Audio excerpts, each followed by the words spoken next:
खैबर पख्तूनख्वा हुकूमत ने वज़रा और ब्यूरोक्रेट्स को हेलीकॉप्टर के इस्तेमाल की इजाजत देने के लिए असम्बली सेक्रेटेरिएट में तरमीमी बिल जमा करा दिया है। ये तरमीमी बिल आज सूबाई असम्बली के इजलास में पेश किया जाएगा। बिल की मंजूरी के बाद वज़ीर आला खैबर पख्तूनख्वा की इजाजत से वज़रा और सरकारी अफसरान हेलीकॉप्टर इस्तेमाल कर सकेंगे। इसी पर बात करेंगे। डॉन न्यूज़ के नुमाइंदे आरिफ हयात ने हमें ज्वाइन किया। आरिफ बताइएगा मजीद क्या मालूम हुआ है? जी बिल्कुल, ये खैबर पख्तूनख्वा के वज़रा मरात और तनख्वाह बिल जो है तो उसमें तरमीम की गई है हुकूमत की जानिब से, और वो आज असम्बली में पेश की जाएगी और इम्कान ये है कि आज असम्बली से वो पास भी होंगे।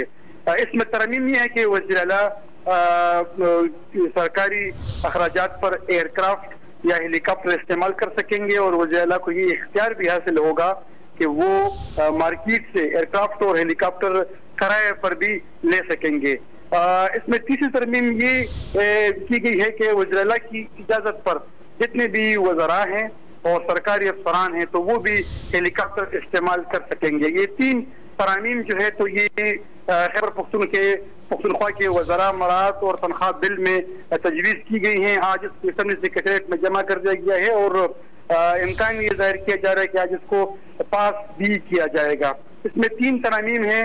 वज़ीर आला की इजाजत पर वज़रा और सरकारी अफसरान भी हेलीकॉप्टर इस्तेमाल कर सकेंगे, और वज़ीर आला सरकारी अखराजात पर एयरक्राफ्ट या हेलीकॉप्टर जो है तो वो इस्तेमाल कर सकेंगे। इसके साथ साथ ओपन मार्केट से वज़ीर आला को ये इख्तियार हासिल होगा कि वो एयरक्राफ्ट और हेलीकॉप्टर किराए पर भी ले सकेंगे। जी बहुत शुक्रिया आरिफ हयात, इस बिल से मुतालिक हमें अपडेट कर रहे थे।